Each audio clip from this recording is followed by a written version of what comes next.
अस्सलाम वालेकुम everyone, welcome to my YouTube channel the cricket club with Gauri. Pakistan का दौरा ऑस्ट्रेलिया और दौरा जिम्बाब्वे का स्क्वाड अनाउंस हो गया है।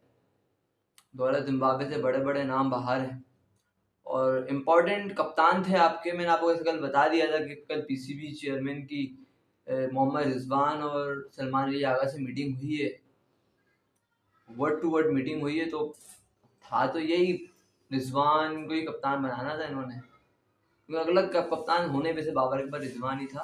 बहुत पहले बन जाना चाहिए था, बनाते बनाते बहुत देर कर दी। इस पर बात करेंगे और रिजवान कब तक के कप्तान है इस पर भी आज हम बात करेंगे, क्योंकि कुछ ऐसी बात कह दी है कि पीसीबी चेयरमैन थे, आई थिंक वो खुद कंफ्यूज नहीं है, वो खुद ही कंफर्म नहीं है कि जो रिजवान कप्तान कब तक के हैं। ऐसा तो नहीं कि दौरा ऑस्ट्रेलिया हुए और रिजवान भाई ऑब्वियसली पाकिस्तान दौरा ऑस्ट्रेलिया तो हारना है, तो ऐसा तो नहीं है दौरा ऑस्ट्रेलिया के बाद रिजवान को कप्तानी से हटा दिया जाए वापस से और किसी और चेहरे को ले आया जाए। यू नेवर नो, ये पाकिस्तान क्रिकेट है, यहाँ कुछ भी हो सकता है। सबसे पहले स्क्वाड अनाउंस करते हैं, उसके बाद आते हैं बाकी सब चीज़ों पर। स्क्वाड बताते हैं आपको। पाकिस्तान दौरा ऑस्ट्रेलिया का ओडीआई का स्क्वाड है: आमिर जमाल, अब्दुल्ला शफीक, अरफात मिन्हास, ये अच्छी इंक्लूजन है, बाबर आजम, फैसल अकरम, हारिस रऊफ, हसीबुल्ला, कामरान गुलाम, और इनको टेस्ट में अच्छी परफॉर्मेंस का रिवॉर्ड मिला है। मोहम्मद हसनैन चैंपियंस ट्रॉफी में परफॉर्मेंस दी थी, उसका इनको रिवॉर्ड मिला है। मोहम्मद रिजवान ऑब्वियसली आप कप्तान। मोहम्मद इरफान खान नियाजी, उनको भी अच्छी परफॉर्मेंस का ही रिवॉर्ड मिला है। बहुत पहले आना जाना चाहिए था, आ सकते थे। 2023 के पीएसएल के बाद इनको टीम में आना चाहिए था। चलो, देर आज दुरुस्त है। नसीम शाह की वापसी हुई है, ऊपर बाबर आजम की वापसी हुई थी। साइम अयूब को वनडे में चांस दिया जा रहा है, साइम अयूब के ऊपर इन्वेस्ट किया जा रहा है। दुआ है कि साइम अयूब अच्छा डिलीवर कर दें तो पाकिस्तान के लिए बेहतर। टेस्ट में तो चले अभी सही चलना है, बेहतर चलना है, आप इतने बुरे नहीं चलना है। T20 में बहुत ज़्यादा उनके मामला खराब है, फिर भी सही है परफॉर्मेंस है। इस सीरीज में भी 250 हैं, इससे बांग्लादेश वाली सीरीज में भी 250 थी। बहुत बुरा भी नहीं है तो बहुत अच्छा भी नहीं, बहुत अच्छा नहीं तो बहुत बुरा भी नहीं है। गुजारा है टेस्ट क्रिकेट में फिलहाल, उन पर आप इन्वेस्ट कर रहे हैं। यू नेवर नो, अगर वो अपने आप को एडजस्ट कर लिए इंटरनेशनल क्रिकेट में तो फिर बहुत बड़े खिलाड़ी बनेंगे।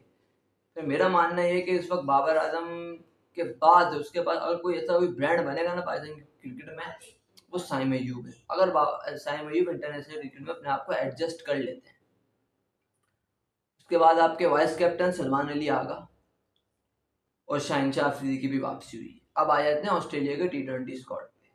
अरफात मिन्हास, बाबर आजम, हारिस रऊफ का मुझे समझ नहीं आ रहा, वनडे के स्क्वाड में भी है या T20 के स्क्वाड में भी है, और जिम्बाब्वे में भी है वो।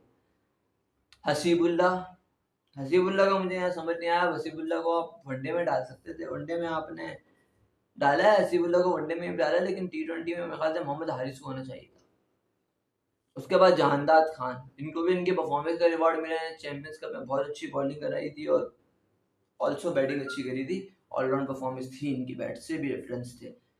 मोहम्मद अब्बास आफरीदी, मोहम्मद रिजवान ऑब्वियसली आपके कप्तान, इरफान खान नियाजी, नसीम शाह, उमर बिन यूसुफ। उमर बिन यूसुफ के बारे में ये बात करूंगा, चलो हसीबुल्ला आ गए तो आ गए, वो तो सही है। चलो, उमर बिन यूसुफ एक प्रॉपर एंकर प्लेयर है, तो इनको वनडे स्क्वाड में लाजमी होना चाहिए था। आपने को T20 में डाल दिया। इन्होंने यहाँ पे एमर्जिंग कप में कुछ इनिंग्स अच्छी खेली है, आई थिंक उसकी बेस पे आपने इनको T20 स्क्वाड में लाए। साहिबजादा फरहान, ये बहुत बड़ा सवाल है। साहिबजादा फरहान के होते हुए और रिजवान के भी होते हुए, क्या रिजवान कप्तान ओपनिंग करने देंगे? तो अगेन रिजवान पे ये इल्ज़ाम लगता है कि रिजवान बहुत सेल्फिश प्लेयर है, रिजवान अपने बारे में सोचते हैं। जब वो कप्तान है तो वो कैसा ट्रीट करेंगे? क्या लड़कों को आगे आने देंगे? क्योंकि अगर हम इसके बाद सलमान अली आगा, शाहिनशाह अफरीदी, सुफियान मुकीम और उस्मान खान, सुफियान मुकीम की भी अच्छी इंक्लूजन है, उसको चांस दिया है, परफॉर्मेंस का मिली है। अब आ जाते हैं आपके पास ओपनर कौन कौन है। T20 में बाबर रिजवान ओपन करते हैं, साइम अयूब इसमें नहीं है। हाँ, इस T20 स्क्वाड में साइम अयूब नहीं है। उसके बाद उस्मान खान आपके पास एक ओपनर मौजूद है। साहिबजादा फरहान आपके अपना मौजूद है। अब सवाल ये है कि मोहम्मद रिजवान अपनी जगह छोड़ेंगे साहिबजादा फरहान के लिए, क्योंकि दौरे न्यूजीलैंड में तो नहीं छोड़ी थी आपने। साहिबजादा फरहान जो ओपनर है उसको 7वें नंबर पे खेलना पड़ा था। रिजवान को अब देखना ये होगा कि रिजवान को जगह देते हैं खेलने के लिए, क्योंकि फिर आप इनको 5वें 6वें नंबर पे खिलाओगे तो फिर तो बेकार है। फिर तो ये इंटेंशन ही आपकी यही है कि फिर आप आगे आने ही नहीं देना चाहते, फिर बेकार है को कप्तान बनाना भी। अब हम आ जाते हैं दौरा जिम्बाब्वे के ओडीआई स्क्वाड पे। आमिर जमाल, अब्दुल्ला शफीक, अबरार अहमद, अहमद दानियाल, ये लाहौर कलंदर के फास्ट बॉलर हैं। अभी लाहौर कलंदर में यूं बोल रहा हूँ, मैं आपको आगे बताऊंगा भी। फैसल अकरम, हारिस रऊफ अगेन लाहौर कलंदर, हसीबुल्लाह, कामरान गुलाम डिजर्विंग है लेकिन फिर वही बातें हैं लाहौर कलंदर की। मोहम्मद हसनैन, मोहम्मद रिजवान आपके कप्तान, मोहम्मद इरफान खान नियाजी, साइम अयूब, शाहनवाज धानी। धानी को मुझे पता नहीं किस परफॉर्मेंस का रिवॉर्ड मिला है, वो एक छोटे मैच में उन्होंने 5 विकेट ले लिया, धानी को टीम में लिया है। आई डोंट थिंक कि धानी की आपकी बी टीम में भी जगह नहीं बनती। ऑब्वियसली आपकी बी टीम में यहाँ पे आपके मेन प्लेयर्स नहीं है। और एंड में तैयब ताहिर। अब आखिरी स्क्वाड में आपको बता देता हूँ दौरा Zimbabwe T20 squad. Ahmed Daniyal, Arafat Minhas, Haris Rauf, Naseem Shah, Jahandad Khan, Abbas Afridi, Mohammad Hasnain, Irfan Khan Niazi, Umair bin Yousuf again, Qasim Akram, Sahibzada Farhan, Haseebullah नहीं साहिबजादा फरहान, सलमान अली आगा, ये आपकी सीरीज में कप्तानी करेंगे। सुफियान मुकीम, तैयब ताहिर एंड उस्मान खान, ये आपका स्क्वाड है। अच्छा, स्क्वाड में एक चीज़ बहुत गौर करने की है, इसमें लाहौर कलंदर के लड़के आपको बहुत मिलेंगे। मैं आपको बात करता हूँ। सबसे पहले 4 स्क्वाड है, चारों स्क्वाड का बताऊंगा 1 बाय 1। पहले मैं ऑस्ट्रेलिया का ओडीआई का, फिर T20 का, फिर जिम्बाब्वे ओडीआई और T20 नाम भी लूंगा, आप लोग समझ जाइएगा। इसके अंदर आपके अब्दुल्ला शफीक, हारिस रऊफ, कामरान गुलाम एंड शाहीन शाह अफरीदी, ये आपके 4 लाहौर कलंदर के हो गए स्क्वाड के अंदर। अब आगे बढ़ते हैं। दूसरी तरफ T20 में हारिस रऊफ, जानदाद खान एंड साहिबजादा फरहान और शाहीन शाह अफरीदी, इसमें भी आपके 4 लाहौर कलंदर के आ गए। अब वहां पे चलते हैं पाकिस्तान के ओडीआई स्क्वाड में।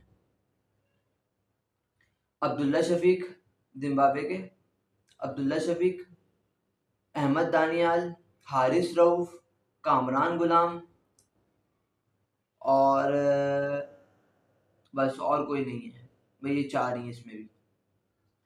जिम्बाब्वे टूर पे आ जाते हैं। अहमद दानियाल, उसके बाद जानदाद खान, उसके बाद आपके साहिबजादा फरहान, उसके बाद आपके बस ये 4 ही हैं। तो हर स्क्वाड में आपके 4-4 लाहौर कलंदर के प्लेयर जा रहे हैं। मैं तो सोच रहा था कि आकिब जावेद होंगे स्क्वाड में, मुझे नहीं पता। अहमद दानियाल नाम है आई थिंक इनका, नए लड़के हैं, ये फास्ट बॉलर हैं, इनकी जगह क्यों बनी है स्क्वाड में? ठीक है, यंगस्टर हैं, परफॉर्मेंस तो दिखाने दें पहले आप उनको। मुझे नहीं लगता था कि यहाँ, अब मैं सोच रहा था कि आकिब जावेद होंगे। यहाँ पे लाहौर कलंदर के परफॉर्मर्स को प्रोटराइज किया गया। ठीक है, जानदाद खान डिजर्विंग है, कामरान गुलाम डिजर्विंग है, इनको होना चाहिए था। लेकिन आकिब जावेद अगर वो लाहौर कलंदर के होते तो उस टीम का पार्ट होते क्या? ये मेरा एक सवाल है सबसे आप लोगों से। वो लाहौर कलंदर के नहीं है तो उस टीम का पार्ट भी नहीं है। तो ये साफ साफ आपके स्क्वाड्स में दिख रहा है कि भाई ये लाहौर कलंदर की टीम नहीं है, पाकिस्तान क्रिकेट टीम से। ओवरऑल देखें ठीक है, आपने यंगस्टर को चांस दिया है। यहाँ पे फैसल अकरम है, सुफियान मुकीम है, अरफात मिनहाज हैं, ठीक है, यंगस्टर हैं। अब नए स्पिनर्स ला रहे हैं, स्पेशली नए स्पिनर्स को ट्राई कर रहे हैं। तो अब आपने लाहौर कलंदर के लड़कों को तो चांस दिया, ये थोड़ा अनफेयर है, कुछ प्लेयर के साथ अनफेयर हुआ है। सबसे ऊपर है आपके आकिब जावेद। अभी मेरे ध्यान में आकिब जावेद का आ रहा है। वैसे स्क्वाड आपका सही है, ज़्यादा बुरा नहीं है। अब आया था जो आपके खिलाड़ी ड्रॉप हुए हैं, आपके जो बड़े बड़े खिलाड़ी ड्रॉप हुए हैं, सबसे ऊपर हैं आपके फ़खर जमान। फ़खर तक उन्होंने कहा भी, चेयरमैन पीसीबी ने अपनी प्रेस कॉन्फ्रेंस में, कभी फ़खर ज़मान के बाद एक्शन लिया जाएगा। उन्होंने जो ट्वीट किया, ठीक है वो ट्वीट गलत था, लेकिन उस बेस पे आप फ़खर ज़मान को टीम से बाहर कर दोगे यार, ये अनफेयर है। और आपने उसको सेंट्रल कॉन्टैक्ट में भी नहीं रखा, उसके आगे आपने प्रॉपर लिखा क्या है ही नहीं, आप उसको रख ही नहीं रहे सोचने का। आपने कहा वो क्लियर कर रहे हैं आपका क्या कहते हैं वो फिटनेस टेस्ट, तो वो आ जाएंगे, तो आप डाल देते और आप उनको सब्जेक्ट टू फिटनेस में डाल देते। आपने शान मसूदी कप्तानी पे लिख दिया सब्जेक्ट टू फिटनेस, ये तो आपके टेस्ट के कैप्टन की वैल्यू है आपकी क्रिकेट में। ये तो आप दिखा रहे हैं, ये हैसियत है हमारे कैप्टन की। ये अब मेरा दिमाग क्या कह रहा है, मेरा दिमाग ये कह रहा है कि दौरा साउथ अफ्रीका होना है। ऑब्वियसली पाकिस्तान ने वो सीरीज हारनी है, क्योंकि नहीं, ऑस्ट्रेलियन साउथ अफ्रीकन कंडीशंस में नहीं चल सकते, ये इनके लिए बहुत मुश्किल हो जाएगी। अभी ये जीत गए ना इस इंग्लैंड सीरीज, तो इसलिए इनकी कप्तानी बच गई। ये अगली सीरीज से इनकी कप्तानी चली जाएगी। अगली सीरीज साउथ अफ्रीका के बाद हो सकता है वेस्ट इंडीज टूर पे आपको रिजवान कप्तान मिले। तो भाईजान ये चीजें हैं। और आपके जो खिलाड़ी गए हैं उसमें आपके फ़खर ज़मान शामिल हैं, उसमें आपके फ़खर ज़मान शामिल हैं, उसमें आपके इमाम उलग शामिल हैं, उसमें आपके शादाब खान शामिल हैं, इफ्तिखार अहमद, और यही है इन 4 खिलाड़ी। और साउथ शकील भी आपके वनडे स्क्वाड से बाहर हो गए। तो मेरा सवाल एक ये है, जब आप ये बाहर हो गए तो हारिस रऊफ आपकी टीम में क्या कर रहे हैं? अगेन फिर वही बात है, लाहौर कलंदर के बॉलर हैं वो, इसलिए वो टीम में है। हालांकि सबसे घटिया, सबसे poor performance during 23 world cup and 24 world cup, 2023 का वनडे वर्ल्ड कप, 2024 का T20 वर्ल्ड कप, सबसे घटिया आपका कोई बॉलर रहा है या ओवरऑल हम बात करें तो सबसे घटिया वो रहा है, वो हारिस रऊफ रहा है। वनडे वर्ल्ड कप में तो हारिस रऊफ को T20 की मार पड़ रही थी यार, 100 रन खा रहे थे 10 ओवर में। वो पहले ओवर में आए 15-20 रन तो पक्के थे, पहले ओवर में तो मैक्सिमम खिलाड़ी को मारता था 15-20 रन, बाकी फिर वो थोड़ा करके वो एंड तक 100 तक पहुंच जाती थी। 80, 85, 90, कुछ मैच में 100 भी पड़ गए इनको इंडिया में। T20 वर्ल्ड कप में यूएसए वाला मैच मरवा दिया इन्होंने, 15 रन इनसे डिफेंड नहीं हो सके थे वहां पे। तो अब हारिस रऊफ क्यों? देखो शादाब को बाहर किया सही है, इफ्तिखार को बाहर किया सब सही है, लेकिन आपका फ़खर, साउथ शकील और इमाम का बाहर होना नहीं बनता। क्यों बाहर हुए वो? मतलब इमाम की 2-3 टेस्ट मैच की परफॉर्मेंस से आपने उसको पहले टेस्ट से बाहर किया, अब आपने उसको वनडे टीम से भी बाहर कर दिया। ये सही नहीं है, ये बहुत अनफेयर है, ये वाकई बहुत अनफेयर है। ये ठीक है आप यंगस्टर्स को चांस दें, साइम अय्यूब को आपने ऐसा ओपन चांस दिया, ठीक है, आप दो, ऐसी कोई बात नहीं है, लेकिन आपको जो सीनियर प्लेयर है आप उनको रिस्पेक्ट तो दो। आप रिस्पेक्ट ही नहीं देते यार, ये आपके तरीके नहीं है। आप कुछ, आपका जो दिल चाहता है आप कर जाते हैं। फिर दोबारा मैं वही यूनुस खान वाली बात अगेन बार बार वीडियो में करता हूँ कि इनसे ज़्यादा क्रिकेट को मालूम है रेडी पे सब्जी फ्रूट बेचने वाले को। बाकी रही कप्तान की, रिजवान एक अच्छे कप्तान है, हमने देखा है उनको PSL में देखा। इवन के ये टेस्ट मैच पाकिस्तान का, ये वाला आखिरी जो टेस्ट मैच पाकिस्तान जीता है इंग्लैंड की फर्स्ट इनिंग में, जब एटकिंसन और स्मिथ आउट नहीं हो रहे थे तो रिजवान ने आके शान मसूद को मशवरा दिया कि आप नोमान को लगाएं, और नोमान ने आगे सडनली एटकिंसन की विकेट भी निकाल दी थी। ठीक है, सब ठीक है, कप्तान बहुत बढ़िया है वो, लेकिन अब सवाल ये है कि रिजवान की कैप्टनसी कब तक है? क्योंकि जब पीसीबी चेयरमैन से सवाल किया गया ना, गोल मुटोल करके उन्होंने जवाब दिया इनकी कोई मुद्दत नहीं है। इसका मतलब ये है कि अगली सीरीज के बाद भी ये हटाए जा सकते हैं। मतलब वो इसका मतलब तो यही है, अपने फैसले पे वो श्योर नहीं है कि भाई रिजवान ने अगर अच्छा कर दिया, देखो हमने अच्छा कप्तान लगा दिया, और अगर रिजवान अच्छा नहीं किया तो फिर रिजवान कप्तान ही अच्छा नहीं, हटा दो रिजवान को। चलो जो शाहीन के साथ किया था आपने, एक सीरीज के बाद हटाया था, आप इसको भी हटा दो। तो ये तो आपका सवाल है ना। दूसरा सवाल ये कि रिजवान को आपने T20 फॉर्मेट का कप्तान बना दिया, ठीक है, रिजवान बहुत अच्छे कप्तान हैं, स्टैटिक अच्छे हैं, पीएसएल में बहुत अच्छी कप्तानी करी उन्होंने अपनी टीम की स्टिल। लेकिन मेरा एक सवाल है कि रिजवान की T20 टीम में जगह बनती है? बहुत से लोग कहेंगे नहीं, बहुत से लोग कहेंगे हाँ। लेकिन अब बात यह है कि रिजवान देख, जब आप खुद एग्रेसिव क्रिकेट नहीं खेलते तो आप दूसरी टीम को क्या ही खिला लोगे। ये एक सबसे बड़ी बात है। जब अब शादाब का मैं नाम लेता हूँ, लेकिन शादाब की खुद परफॉर्मेंस अच्छी नहीं थी, तो आपको कोई ऐसा बंदा बनाना चाहिए था जो एग्रेसिव कैप्टनसी कर सके, जिसका खेलने का स्टाइल एग्रेसिव हो, वो कैप्टन से एग्रेसिव कर सके। फखर जमान का नाम आ रहा था, लेकिन फखर जमान ने अपने पैरों पे खुद ही कुल्हाड़ी मार ली, और अब तो वो स्क्वाड का पार्ट ही नहीं है। क्या पता कि वो वर्ल्ड चैंपियंस ट्रॉफी भी ना खेले, शायद फखर जमान का कैरियर खत्म हो गया है, मे बी। फखर जमान अब आपको आगे पाकिस्तान टीम के लिए देखने को नहीं मिले। वैसे भी फखर की 1-2 साल की क्रिकेट ही बची थी, ज़्यादा क्रिकेट बची भी नहीं थी फखर की। बहुत हद मार के उन्होंने 27 के वर्ल्ड कप तक खेलने था भाई, उससे ज़्यादा कुछ भी नहीं बना था। तो भाई आप अपने सीनियर प्लेयर्स को आप कैसे कर रहे हैं, और एक हारिस राव को आपने लाडला बना के रखा हुआ है। वो ऑस्ट्रेलिया भी जाएगा, वो जिम्बाब्वे भी जाएगा। क्यों जाएगा जिम्बाब्वे? भाई आकिफ को खिलाते हैं आप। आपने अहमद दानियाल को डाल दिया, कोई बच्चे की परफॉर्मेंस है नहीं, कोई उसने अपने आप को भी इम्प्रेस करा नहीं है। प्रूव करना तो बात की बात है, पहले इम्प्रेस करता है, टीम में आता है। जानदाद खान आया, अच्छा लड़का है, परफॉर्मेंस है, सब कुछ है, तब आया। साहिबजादा फरहान को हम पर्ची नहीं बोलेंगे, जानदाद को हम पर्ची नहीं बोलेंगे, हम कामरान गुलाम को पर्ची नहीं बोलेंगे, सब लाहौर कलंदर के। इवन के अब्दुल्ला शफी की फॉर्म आउट है, लेकिन अब्दुल्ला शफी भी बहुत अच्छे खिलाड़ी हैं, उनको बैक करने की जरूरत है। ठीक है, वो भी सब ठीक है, लेकिन अहमद दानियाल और हारिस रऊफ, मुझे एक बड़ा सवाल है। और उससे बड़ा सवाल है शाहीन शाह अफरीदी के ऊपर मुझे, कि शाहीन शाह अफरीदी 100% फिट हैं जो पाकिस्तान के लिए खेल सके? क्या शाहीन शाह अफरीदी की इस 2 हफ्ते के अंदर, इन 2 टेस्ट मैच के दरमियान पेस वापस आ गई है, उनकी स्विंग वापस आ गई है? नहीं ना। तो अब आ गई है तो अच्छी बात है। इन 2 हफ्ते में ऐसा क्या जादू हो गया? मेरे हिसाब से मुझे ऐसा लगता है कि आपको शाहीन को डोमेस्टिक क्रिकेट में भेजना चाहिए था वापस। खाली मैं शाहीन की बात करूंगा ना, या मैं बाबर की बात करूंगा, ना मैं नसीम शाह की बात करूंगा, शाहीन की बात करूंगा। अभी आपका चैंपियंस कप बोला था, शाहीन यंगस्टर से पिट रहे थे, तो इंटरनेशनल लेवल पे और ऑस्ट्रेलिया जाके चलो अच्छा कुछ कर भी लें, जब चैंपियन ट्रॉफी पाकिस्तान में होगी तो शाहीन क्या करेंगे? शाहीन की तो बॉल पहुंच ही नहीं पाती विकेट तक। वो एक 2021 का टाइम था, 145 150 की पेस से बॉल कराने वाला, आज 135 उसकी एवरेज पेस हो गई।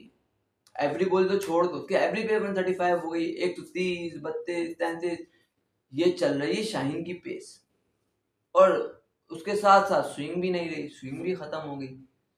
बैट्समैन जब खड़ा हुआ होता है तो बैट्समैन के बाद घंटों पड़े हुए हैं, इतना टाइम है कि वो विकेट पे बैठ के नाश्ता कर ले, शाहीन की बॉल पहुंचे और मार दे छक्का। इतना टाइम होता है।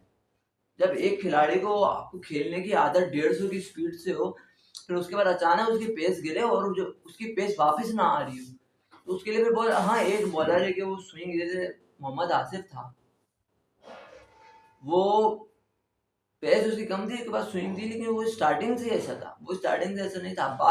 मोहम्मद अब्बास खैर उसको तो आपने गुमनाम कर दिया है, उस गरीब को वापस लेके भी नहीं आते।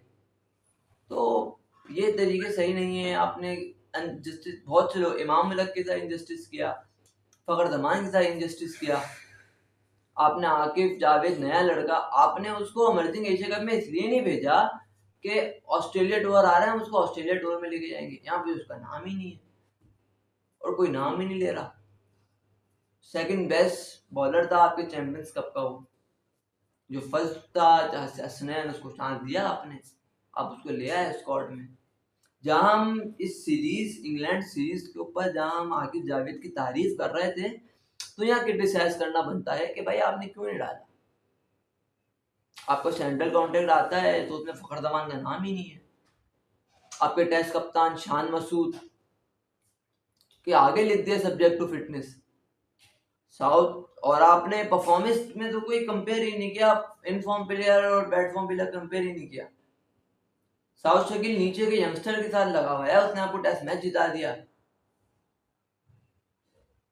तो आप जब तक इनजस्टिस इन खिलाड़ियों के साथ करते रहेंगे तो आपकी क्रिकेट कभी आगे नहीं बढ़ेगी। इंडिया पर भी बात करनी है, इंडिया पे भी चलो बात कर लेते हैं। इंडिया के अंदर विराट कोहली के ऊपर बहुत आवाजें उठ रही हैं कि विराट कोहली बाबा तू अब रिटायरमेंट ले ले। ट्रेंड चल रहा है हैशटैग किंग नो मोर, किंग नो मोर, मतलब और किंग नहीं।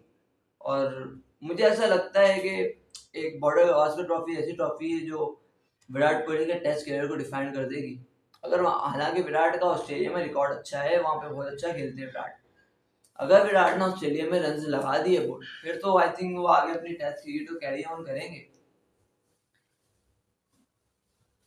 वरना मुश्किल लग रहा है, हो सकता है बॉर्डर गावस्कर को भी, अगर इंडिया हारता है फिर WPTC की फाइनल की रेस से बाहर है इंडिया, फिर तो वो आगे भी नहीं जाएंगे, फिर तो पीछे हो जाएंगे। वो रिटायरमेंट शायद अनाउंस कर दे, फिर वनडे फॉर्मेट में ही खेले सिर्फ वो। तो ये चीजें नजर आ रही हैं। विराट कोहली का असल में टेस्ट क्रिकेट, लोग कहते हैं ना विराट कोहली का कमबैक हुआ था 2019 के बाद 3 साल बाद सेंचुरी आई थी। वो वनडे फॉर्मेट, वो T20 फॉर्मेट में ही वो फॉर्म वनडे फॉर्मेट में कन्वर्ट हो गई, टेस्ट फॉर्मेट में वो फॉर्म आ ही नहीं सकी। स्टिल 2019 में 19 के बाद से 5 साल में विराट कोहली ने टेस्ट क्रिकेट में सिर्फ 2 सेंचुरीज लगाई हैं। 2019 में विराट कोहली की बैटिंग एवरेज थी 58 की, मैं टेस्ट क्रिकेट की बात कर रहा हूँ। आज विराट कोहली की बैटिंग एवरेज है 47 या 48 की, मतलब 10 रन उनके बैटिंग एवरेज गिर गई। 50 दिन से होने ही नहीं होती है, मुश्किल में 3-4 मैच में 50 हो रही है। इन 5 साल में सिर्फ 2 सेंचुरियां हैं विराट की। तो विराट का भी अब आई थिंक टेस्ट क्रिकेट वाकई बहुत हो गई है। विराट को एक अब डिसीजन लेना होगा अपने बारे में। आपकी बहुत बड़ी ठीक है, हम विराट कोहली जनरेशन के बहुत बड़े खिलाड़ी हैं, इसमें कोई दो राय नहीं है। लेकिन अब विराट कोहली को अपने आगे के लिए सोचना होगा कि भाई मुझे क्या डायरेक्शन रखनी है। मेरा अगर मानना हो तो विराट कोहली टेस्ट क्रिकेट को छोड़ें। विराट कोहली को जो सूट करता है वो वाकई वनडे फॉर्मेट है, और वनडे फॉर्मेट में उन्होंने बहुत सी अचीवमेंट करी है। तो मुझे चाहिए कि विराट कोहली भी सिर्फ वनडे फॉर्मेट में खेलें, और टेस्ट फॉर्मेट को भी वो छोड़ दें। टेस्ट फॉर्मेट में उनकी कोई परफॉर्मेंस नहीं है, पिछले 5 साल से कोई परफॉर्मेंस नहीं है, तो चाहिए कि वो छोड़ दें और आगे की तरफ देखें। वैसे भी वो लंदन में रहते हैं, लगता है कि चैंपियन ट्रॉफी तक उनका एंड हो जाना है, champion trophy 2025 and Virat Kohli के कैरियर का। क्योंकि T20 तो पहले रिटायरमेंट दे चुके हैं, उसके बाद आपका फिर T20 फॉर्मेट का वर्ल्ड कप आना है, फिर एशिया कप आना है, तो फिर तो वो 2027 तक इंतजार करने वाले नहीं है। तो हो सकता है 25 की चैंपियन ट्रॉफी खेलें तो वो दे अनाउंस कर दें। टाटा बाय बाय, अल्लाह हाफिज। तो आज की वीडियो में इतना ही था। इंशाल्लाह फिर कभी मुलाकात होगी, नेक्स्ट वीडियो में आएंगे। कोशिश तो मेरी होती है कि मैं डेली वीडियो बनाऊं, क्योंकि मैं जॉब भी करता हूं तो मेरे लिए डेली वीडियो बनाना मुश्किल हो जाता है। वीकेंड में थोड़ा फारिग होता हूं तो मैं कोशिश करता हूँ आप लोगों के लिए वीडियो बना दूं। तो थैंक यू सो मच आज की वीडियो देखने के लिए, और मेरे चैनल को लाइक करें, सब्सक्राइब करें और शेयर लाजमी कीजिएगा। अल्लाह हाफिज़।